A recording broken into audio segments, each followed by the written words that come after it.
Hello and welcome back to Itachi life. So இந்த video என்னென்னா, அவன் டாக்டர்கிட்ட போனதுக்கப்புறம் என்னென்ன சொன்னாங்க என்னென்னன்றது தான் சொல்ல போகிறேன்.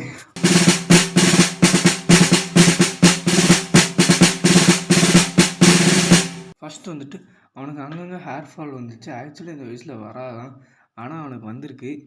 என்கிட்ட வரும்போதுலேருந்தே இருந்துச்சு. நான் டாக்டர்கிட்ட காட்டும்போது சொல்லியிருந்தேன், இந்த மாதிரி ஹேர் ஃபால்லாம் நிறைய இடத்துல இருக்குது அப்படின்னதுக்கு, சரி அதுக்கு இருந்தாங்க அப்படின்னு கொடுத்துருந்தாங்க. இது பேர்லாம் எனக்கு தெரில. பட் ஆனால் இதை வந்துட்டு ஃபஸ்ட்டு அவனுக்கு போட்டுவிட்டு எங்கெங்கெல்லாம் ஹேர் ஃபால் இருக்கோ அவங்க போட்டு விட்டுட்டு ஒரு 15 to 30 மினிட்ஸ்க்கு அப்புறமா இது ஒரு ஜெல் மாதிரி வரும். இது எடுத்து அந்த எங்கெங்கெல்லாம் போட்டோமோ அது மேலே கரெக்டாக போட்டு அப்படி விட்டால் இது முடிஞ்சிச்சான். அப்புறம் இது வரம் வச்சுட்டு அடுத்தது டிவார்மிங். அவங்க எப்போ டிவார்ம் பண்ணான்னு தெரில. பட்டு 2 டிவார்ம் முடிச்சிட்டேன் அப்படின்னாங்க. டேட் கேட்டதுக்கு சொல்ல, சரி விட்டேன். அப்புறம் அவங்கக்கிட்ட டிவார்மிங் முடிச்சிட்டேன் அப்படின்னாங்க. சரி பார்த்துக்கலாம் கொடுங்க, கொஞ்சோண்டு தான் கொடுத்துருக்கோம் அப்படின்னு கொடுத்தாங்க. இதுக்கப்புறம் 27th அப்போ போட சொன்னாங்க இன்னொரு டிவார்மிங். காலையில் வெறும் வயிற்றில் இவன் 1 kgக்குனால 1 ml எடுத்து, 1 mlோட கொஞ்சம் கம்மியாக எடுத்துக்கலாம். 1 kg சம்திங் ஏதோ இருந்தால், பட் நம்ம 1 ml கூட கம்மியாக எடுத்துக்கலாம், அதிகமாக கொடுக்கக்கூடாதான். ஸோ அதை சேர்த்து வெறும் வயிற்றில் காலையில் வந்துட்டு அவனுக்கு கொடுக்கணும். அடுத்ததாக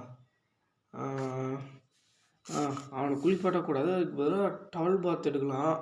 இல்லைன்னா இந்த மாதிரி வந்துட்டு லைக் வெட்டவல் மாதிரி இருக்கும்.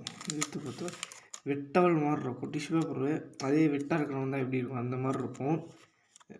ஸ்மெல்லே பயங்கரமாக வரும்.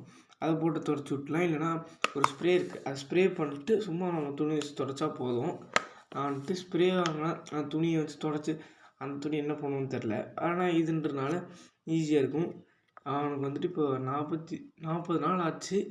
நீ நான் ரெக்கார்ட் பண்ணும்போது 41 நாள், ஒரு நாள் டிலே ஆகி ரெக்கார்ட் பண்ணுறேன். அதுதான் சரி. அடுத்தது கோல்டன் கோட்னு ஒன்று கொடுத்துருக்காங்க. இது வந்துட்டு நார்மலாக எல்லா டாக்ஸுக்கும் கொடுப்பாங்களாமா. இல்லை இதான்னு தெரில. பட் ஆனால் அந்த கோட் வர்றதுக்காக கொடுப்பாங்களாமா. இதா இல்லை இன்னொன்று தெரில. இந்த ரெண்டுத்துல ஏதோ ஒன்று கொடுக்க மாட்டாங்க. இது கொடுக்க மாட்டாங்க. இது வந்துட்டு அந்த ஹேர் ஃபால் இருக்கா அதனால இவனுக்கு கொடுத்துருக்காங்க. ஹேர் ஃபால் வந்துட்டு அவனுக்கு அங்கங்கே வருது. ஸோ அதனால் இது வந்துட்டு 1 kg இருக்கிறனால 1 ml கொடுக்க சொல்லியிருக்காங்க. காலைல 0.5, நைட்டு 0.5. இதில் கொடூரமே என்னென்னா, பிரித்து காட்டுறேன். அந்த கொடுமையை ஏன் கேட்குறீங்கன்ற மாதிரி இருக்குது. ஸோ நான் எதுக்கு 3 இருக்குன்றனால 3 எடுத்து கழுவிட்டு 1லே எடுத்துக்கலாம் அப்படின்ட்டு எடுத்துட்டேன். இதில் இங்கே இருக்கும் தெரியுமா?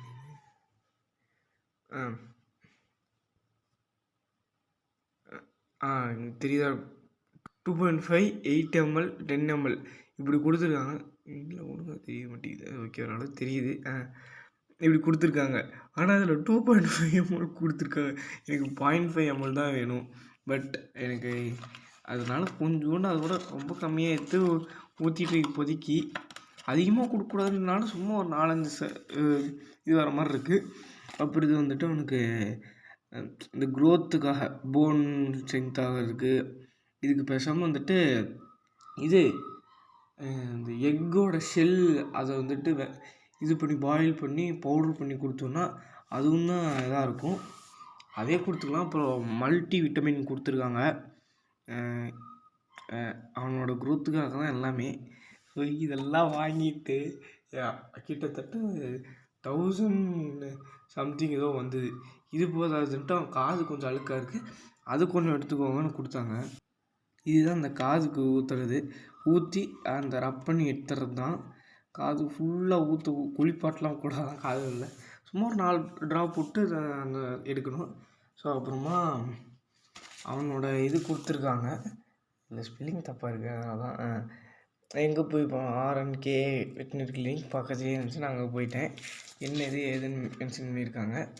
அப்புறம் அவங்களோட ஒரு சில இதை கொடுத்துருக்காங்க. இப்போ எத்தனை நாளைக்கு டிவார்மிங்கு அதெல்லாம் போட்டிருக்காங்க. அப்புறம் இதெல்லாம் கொடுக்கக்கூடாது என்ன அதெல்லாம் போட்டிருக்காங்க. அப்புறம் அவனுக்கு போனதுக்கு இவ்வளோ பெரிய மெடிசன் கொடுத்து 1500க்கு மேலே வாங்கிட்டாங்க.